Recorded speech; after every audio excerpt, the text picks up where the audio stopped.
नरेंद्र मोदी इस देश के लोकतंत्र को तबाह कर रहे हैं और उन्होंने इस देश के लोगों की शक्तियां छीनने में, लोकतंत्र की तार तार करने में कोई कसर नहीं छोड़ी है। लेकिन अगर उनसे 4 हाथ बढ़कर और भी मुस्तैदी से और भी प्रबलता से कोई ये काम उनका कर रहा है तो वो इस देश का चुनाव आयोग है। आज चुनाव आयोग ने राज्य चुनाव आयोग अधिकारियों को लिखकर निर्देशित किया कि चुनाव संबंधित वीडियो या फोटोग्राफ्स 45 दिन बाद डिलीट किए जा सकते हैं। मतलब 45 दिन तक अगर किसी चुनाव में याचिका दायर ना हो तो चुनाव संबंधित जो वीडियोस हैं, जो फोटोग्राफ्स हैं, जो जांच में काम आ सकते हैं, उनको रिकॉर्ड से ही डिलीट किया जा सकता है। अभी तक नियम ये था कि वो 1 साल तक रखे जा सकते थे, जिससे लोकतंत्र में अगर कोई सवाल उठे तो ये सारी चीजें सबूत के तौर पर जांच में काम आ सके। आपको याद ही होगा दिसंबर में कैसे आनन फानन में चुनाव आयोग और कानून मंत्रालय ने मिलकर आपसे एक बहुत बड़ी शक्ति छीनी थी। इन लोगों ने मिलकर चुनाव के नियम ही बदल दिए थे। इन्होंने मिलकर ये षड्यंत्र रचा, नए कानून बनाए जिसके तहत लोगों के पास चुनावी दस्तावेज, चुनावी वीडियोग्राफ्स, चुनावी फोटोग्राफ्स अब नहीं आ सकती हैं। और अब ये कानून बनाया गया जिससे रिकॉर्ड ही डिलीट किए जा रहे हैं। नरेंद्र मोदी इस देश के लोकतंत्र का जनाजा निकालने में कोई कसर नहीं छोड़ रहे हैं, पूरी बेशर्मी से, पूरी मुस्तैदी से निकाल रहे हैं। लेकिन अगर कोई उनसे 4 हाथ आगे बढ़कर इस पाप को कारगर कर रहा है तो वो इस देश का चुनाव आयोग है। इस देश का चुनाव आयोग इस देश की एक संवैधानिक संस्था है। इट्स अ कॉन्स्टिट्यूशनल बॉडी जिसकी रिस्पॉन्सिबिलिटी न सिर्फ फ्री एंड फेयर निष्पक्ष चुनाव कराना है बल्कि यह भी है कि लोगों का चुनावी प्रणाली में विश्वास बना रहे। इन दोनों कामों को चुनाव आयोग ने पूरी तरह से तिलांजलि दे दी है।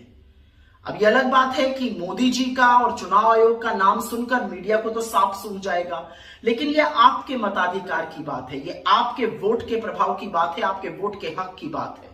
मूक दर्शक मत बने रहिए, इसका विरोध करिए, हमारे साथ अपनी आवाज को मिलाइए, क्योंकि इस देश में अगर फ्री और फेयर इलेक्शन नहीं होंगे, अगर लोकतंत्र में लोगों से हर तरह की शक्ति चुनावों में छीन ली जाएगी तो लोकतंत्र होने का मतलब क्या है? तो क्या चुनाव आयोग मैच फिक्स करता है? क्या चुनाव आयोग किसी पार्टी को जिताता है? क्या चुनाव आयोग बिहार में धांधली करवाएगा? क्या चुनाव आयोग बिहार की सियासत में क्या चुनाव फिक्स करवाएगा? क्या ये आईपीएल मैच तो नहीं हो गया जो आए दिन आरोप पे आरोप लगते रहते हैं कि भाई ये पैसा खाकर मैच खेल रहा है, ये स्कैम किया, ये घोटाला किया? राहुल गांधी के एक बयान ने बिहार की राजनीति में भूचाल ला दिया। राहुल गांधी ने क्यों कहा आखिर ऐसा? मैं तो कहूँगा इलेक्शन कमीशन से, अगर मेरी वीडियो वहाँ तक पहुँच पा रही है, चुनाव आयोग से, कि देखिए ये आपके निष्पक्षता पर दाग लगाने की बात हो रही है। आखिर क्यों विपक्ष ऐसा कह रहा है आपको लेकर?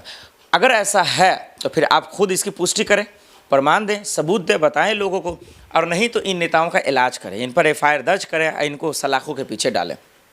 क्योंकि दर्शकों, हरियाणा का चुनाव हो, महाराष्ट्र का चुनाव हो और कई ऐसे जगह का चुनाव है जहां धांधली, घोटाले की खबरें आई, फर्जी वोटिंग की खबरें आई, जो लोकतंत्र के नज़रिए से बिल्कुल गलत है, सरासर गलत है, सिस्टम के नज़रिए से गलत है, देश के नागरिकों के नज़रिए से गलत है।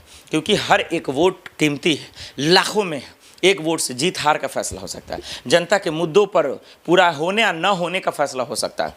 तो इसलिए लोगों का वोट कीमती है, उतना ही चुनाव आयोग की निष्पक्षता कीमती है। और ऐसे वक्त में चाहे तेजस्वी जी हो, अखिलेश यादव हों या फिर राहुल गांधी जो नेता प्रतिपक्ष हैं, अब वो कहे कि मैच फिक्सिंग होता है, वो कहें कि चुनाव फिक्स होता है, तो ये चुनाव आयोग के साख का सवाल है। बिहार में चुनाव होने वाले हैं, तारीखों का ऐलान होने वाला है, तमाम पार्टियां जो है अपनी दमखम के हिसाब से तैयारियां शुरू कर चुकी हैं। हर कोई पार्टी किसी को कमज़ोर नहीं समझ रहा, सब में 19-20 की लड़ाई है, चाहे वो जेडी हो या आरजेडी हो, चाहे वो जेडी हो, आरजेडी हो या बीजेपी हो, चाहे वो जन स्वराज हो। ये तो भाई अलग ही भौचाल मचा रहे हैं। कोई कह रहा है कुछ हो सकता है, कोई कह रहा है कुछ हो सकता है। तो प्रशांत किशोर क्या करेंगे किसी को पता नहीं, वो पूरा हर दहलीज पर जा रहे हैं, डंके की चोट पे कह रहे हैं कि मेरी सरकार बनेगी, केजरीवाल की तरह वो लिख कर दे रहे हैं। तो ऐसे वक्त में लोगों की निगाहें कौन जीतेगा? लोगों के ओपिनियन आने शुरू हो गए, लोग पब्लिक रिएक्शन करना शुरू कर दिए, लोग ग्राउंड पे जा रहे हैं, लोग ताऊ से मुलाकात कर रहे हैं, चच्चा से मुलाकात कर रहे हैं, बिहार के माहौल को, मन को जानने की कोशिश कर रहे हैं, लोगों के मसले क्या हैं, मुद्दे क्या हैं। और ऐसे वक्त में चुनाव आयोग पे सवाल उठाना, तारीखों का ऐलान जो है कुछ ही दिन में हो जाएगा, आचार संहिता लग जाएंगे, और ऐसे बीच में चुप होना, ऐसे बीच में सवाल उठाना कहीं ना कहीं जो है चुनाव आयोग पे भी सवाल है और विपक्ष पे भी सवाल है कि क्या पहले ही हार मान ली है विपक्ष, क्या राहुल गांधी हार मान लिए हैं, क्या तेजस्वी लालू जी हार मान चुके हैं, क्या इंडिया गठबंधन हार मान चुके हैं, और नहीं तो ऐसा आरोप क्यों लगाया, और ये आरोप की प्रमाण क्या आपके पास है, क्या सबूत आपके पास है, तो फिर इलेक्शन कमीशन में जाइए, आप जाइए चुनाव आयोग, आप जाइए प्रमाण दीजिए, सवाल उठाइए, ज्ञानेंद्र साहब से सवाल उठाइए। ये बहुत सारे अहम मसले हैं जो पूछा जाना चाहिए।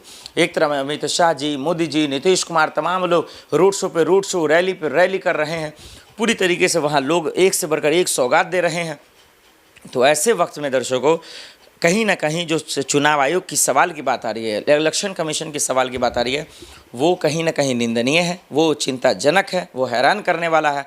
ऐसे में जब सिस्टम, कानून और संस्था अगर स्ट्रांग नहीं होगा, मजबूत नहीं होगा, निष्पक्ष नहीं होगा, तो फिर सच्चाई लोगों के सामने नहीं आएगा, लोगों का विश्वास जो है टूट जाएगा, भरोसा टूट जाएगा, और चुनाव जो निष्पक्ष रूप से होना चाहिए वो नहीं हो पाएगा। तो राहुल गांधी का ये ऐलान, ये इल्ज़ाम, ये आरोप कहीं ना कहीं चिंताजनक है। इस पर सोचने विचारने की ज़रूरत है, क्योंकि बिहार चुनाव बहुत इंटरेस्टिंग है, बहुत रोचक है, लोगों की निगाहें इस पर बनी हैं, कौन जीतेगा, कौन हारेगा। तमाम पार्टियां जो हैं दमखम लगा रही हैं, पूरी तरीके से बड़े बड़े कार्यकर्ता, देखिए मोदी जी, अमित शाह जी, जेपी नड्डा साहब और एक से बढ़कर एक दिग्गज पूरी ताकत झोंक रहे हैं। यहीं बिहार की दहलीज पर योगी जी भी आएंगे, तमाम लोग आएंगे।